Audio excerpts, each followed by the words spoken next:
ଆଜିର ଏହି ଭିଡ଼ିଓରେ ଆମେ ମୌର୍ଯ୍ୟ ଶାସନ MCQ ଦ୍ୱିତୀୟ ଭାଗ ବିଷୟରେ ଜାଣିବା। ମୌର୍ଯ୍ୟ ଶାସନ MCQ ପ୍ରଥମ ଭାଗ ବା ପାର୍ଟ 1ରେ ଆମେ 40ଟି MCQ ବିଷୟରେ ଆଲୋଚନା କରିସାରିଛେ। ଆଜି ଆମେ ଏହି ଭିଡ଼ିଓରେ ଦ୍ୱିତୀୟ ଭାଗ ବା ପାର୍ଟ 2ରେ ପ୍ରଶ୍ନ ନମ୍ବର 41ରୁ ପ୍ରଶ୍ନ ନମ୍ବର 70 ପର୍ଯ୍ୟନ୍ତ ସର୍ବମୋଟ 30ଟି MCQ ବିଷୟରେ ଆଲୋଚନା କରିବା। ପିଲାମାନେ, ତୁମକୁ ମୁଁ କହିବି ମୌର୍ଯ୍ୟ ଶାସନର ଯେଉଁ ଭିଡ଼ିଓ ପାର୍ଟ 1 ଏବଂ ପାର୍ଟ 2 ଏହି ୟୁଟ୍ୟୁବ୍ ଚ୍ୟାନେଲର ପ୍ଲେଲିଷ୍ଟରେ ଅଛି, ତାକୁ ଯାଇକି ପ୍ରଥମେ ଦେଖ, ତାପରେ ଏହି ପାର୍ଟ 1 MCQକୁ ଦେଖିବ ଏବଂ ତାପରେ ପାର୍ଟ 2 MCQ ଭିଡ଼ିଓକୁ ଦେଖିବ, ଯଦ୍ୱାରା ପିଲାମାନେ ତୁମେ ବହୁତ ସୁନ୍ଦର ଭାବରେ ପ୍ରଶ୍ନଗୁଡ଼ିକୁ ବୁଝିପାରିବ। ଭିଡ଼ିଓଟି ଯଦି ଭଲ ଲାଗିବ ପିଲାମାନେ ଭିଡ଼ିଓଟିକୁ ଲାଇକ୍ କରିଦେବ ଏବଂ ଏହି ଚ୍ୟାନେଲଟିକୁ ସବସ୍କ୍ରାଇବ୍ କରିଦେବ। +2 ହିଷ୍ଟ୍ରି ବିଷୟରେ ଯଦି ପିଲାମାନେ ତୁମର ଜାଣିବାର ଅଛି, ଏହି ୟୁଟ୍ୟୁବ୍ ଚ୍ୟାନେଲକୁ ସବସ୍କ୍ରାଇବ୍ କରିଦେବ। କାହିଁକି ନା ବର୍ତ୍ତମାନ ଏହି ୟୁଟ୍ୟୁବ୍ ଚ୍ୟାନେଲରେ +2 ହିଷ୍ଟ୍ରି ବିଷୟରେ ହିଁ ଭିଡ଼ିଓ ଗୁଡ଼ିକ ଅପଲୋଡ଼ କରାଯାଉଛି। ତ ଚାଲ ପିଲାମାନେ ଆରମ୍ଭ କରିବା ମୌର୍ଯ୍ୟ ଶାସନ MCQ ଦ୍ୱିତୀୟ ଭାଗ। ମୌର୍ଯ୍ୟ ଶାସନ MCQ ଦ୍ୱିତୀୟ ଭାଗ ପ୍ରଶ୍ନ ନମ୍ବର 41।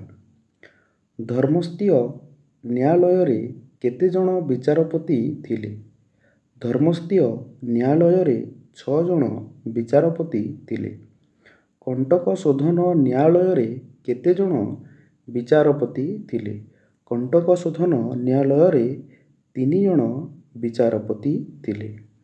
ଚନ୍ଦ୍ରଗୁପ୍ତ ମୌର୍ଯ୍ୟଙ୍କ ସାମରିକ ପରିଷଦରେ କେତେ ଜଣ ସଦସ୍ୟ ଥିଲେ? ଚନ୍ଦ୍ରଗୁପ୍ତ ମୌର୍ଯ୍ୟଙ୍କ ସାମରିକ ପରିଷଦରେ 30 ଜଣ ସଦସ୍ୟ ଥିଲେ।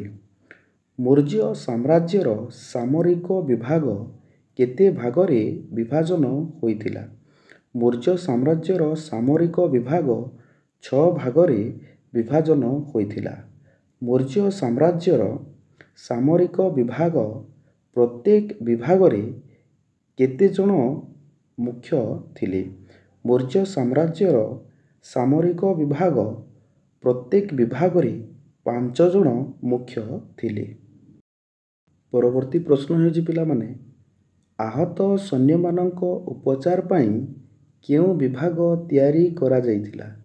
ଆହତ ସୈନ୍ୟମାନଙ୍କ ଉପଚାର ପାଇଁ ଉପଚାର ବିଭାଗ ତିଆରି କରାଯାଇଥିଲା। ରାଜ୍ୟର ମୁଖ୍ୟ ଆୟ କ'ଣ ଥିଲା? ରାଜ୍ୟର ମୁଖ୍ୟ ଆୟ ଭୂ ରାଜସ୍ୱ ଥିଲା। ରାଜକୀୟ ଜମିରୁ ଉପଲବ୍ଧ କରକୁ କ'ଣ କୁହାଯାଉଥିଲା? ରାଜକୀୟ ଜମିରୁ ଉପଲବ୍ଧ କରକୁ ସୀତାକର କୁହାଯାଉଥିଲା। ରାଜକୀୟ ଜମି ବ୍ୟତୀତ ଅନ୍ୟ ଜମିରେ ଯେଉଁ କର ଆଦାୟ କରାଯାଉଥିଲା, ସେହି କରକୁ କ'ଣ କୁହାଯାଉଥିଲା? ରାଜକୀୟ ଜମି ବ୍ୟତୀତ ଅନ୍ୟ ଜମିରେ ଯେଉଁ କର ଆଦାୟ କରାଯାଉଥିଲା, ସେହି କରକୁ ଭାଗ ବୋଲି କୁହାଯାଉଥିଲା। ଫଳ ଓ ପନିପରିବାର କରର ନାମ କ'ଣ ଥିଲା? ଫଳ ଓ ପନିପରିବା ଉପରେ ଦିଆଯାଉଥିବା କରକୁ ସେତୁ କର କୁହାଯାଉଥିଲା। ପରବର୍ତ୍ତୀ ପ୍ରଶ୍ନଟି ହେଉଛି, ମୌର୍ଯ୍ୟ ସାମ୍ରାଜ୍ୟରେ କେତେ ଭାଗ କର ଆଦାୟ କରାଯାଉଥିଲା? ମୌର୍ଯ୍ୟ ସାମ୍ରାଜ୍ୟରେ 6 ଭାଗରୁ 1 ଭାଗ କର ଆଦାୟ କରାଯାଉଥିଲା। ମୌର୍ଯ୍ୟ ସେନାବାହିନୀ ଗ୍ରାମ ମଧ୍ୟ ଦେଇ ଗତି କଲେ ଦିଆଯାଉଥିବା କରକୁ କ'ଣ କୁହାଯାଉଥିଲା? ମୌର୍ଯ୍ୟ ସେନାବାହିନୀ ଗ୍ରାମ ମଧ୍ୟ ଦେଇ ଗତି କଲେ ଦିଆଯାଉଥିବା କରକୁ ପିଣ୍ଡ କର ଓ ସେନାଭକ୍ତ କର ବୋଲି କୁହାଯାଉଥିଲା। ମୌର୍ଯ୍ୟ ଶାସନରେ କେତେ ପ୍ରକାରର ଗୁପ୍ତଚର ଥିଲେ? ମୌର୍ଯ୍ୟ ଶାସନରେ 2 ପ୍ରକାରର ଗୁପ୍ତଚର ଥିଲେ। ଗୋଟିଏ ସ୍ଥାନରେ ଅବସ୍ଥାନ ଥିବା ଗୁପ୍ତଚରକୁ କ'ଣ କୁହାଯାଉଥିଲା?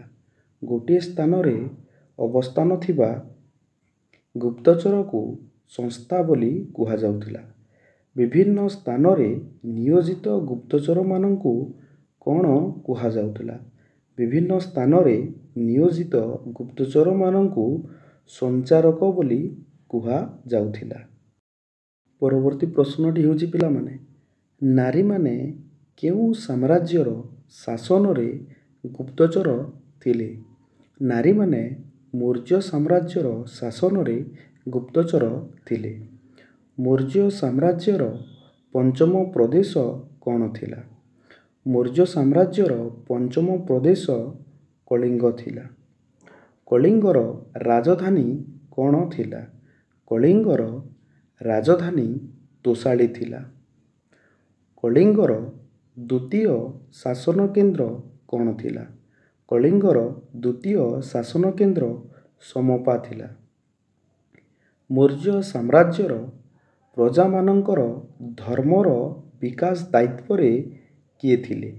ମୌର୍ଯ୍ୟ ସାମ୍ରାଜ୍ୟର ପ୍ରଜାମାନଙ୍କର ଧର୍ମର ବିକାଶ ଦାୟିତ୍ୱରେ ଧର୍ମ ମହାମାତ୍ର ଥିଲେ। ପରବର୍ତ୍ତୀ ପ୍ରଶ୍ନ ହେଉଛି ପିଲାମାନେ, ମୌର୍ଯ୍ୟ ସାମ୍ରାଜ୍ୟର ଶାସନରେ ନାରୀମାନଙ୍କର ବିକାଶ ପାଇଁ କାର୍ଯ୍ୟ ଦାୟିତ୍ୱରେ କିଏ ଥିଲେ? ମୌର୍ଯ୍ୟ ସାମ୍ରାଜ୍ୟର ଶାସନରେ ନାରୀମାନଙ୍କ ବିକାଶ ପାଇଁ କାର୍ଯ୍ୟ ଦାୟିତ୍ୱରେ ସ୍ତ୍ରୀ ଅଧ୍ୟକ୍ଷ ମହାମାତ୍ର ଥିଲେ। ମୌର୍ଯ୍ୟ ସାମ୍ରାଜ୍ୟର ଶାସନରେ ସୀମାନ୍ତ ସୁରକ୍ଷା ଦାୟିତ୍ୱରେ କିଏ ଥିଲେ? ମୌର୍ଯ୍ୟ ସାମ୍ରାଜ୍ୟର ଶାସନରେ ସୀମାନ୍ତ ସୁରକ୍ଷା ଦାୟିତ୍ୱରେ ଅନ୍ତ ମହାମାତ୍ର ଥିଲେ। ପ୍ରଦେଶରେ ରାଜସ୍ୱ ଆଦାୟ କିଏ କରୁଥିଲେ? ପ୍ରଦେଶରେ ରାଜସ୍ୱ ଆଦାୟ ପ୍ରାଦେଶିକ କରୁଥିଲେ। ଜମି ମାପ ଓ କଲ୍ୟାଣମୂଳକ କାର୍ଯ୍ୟରେ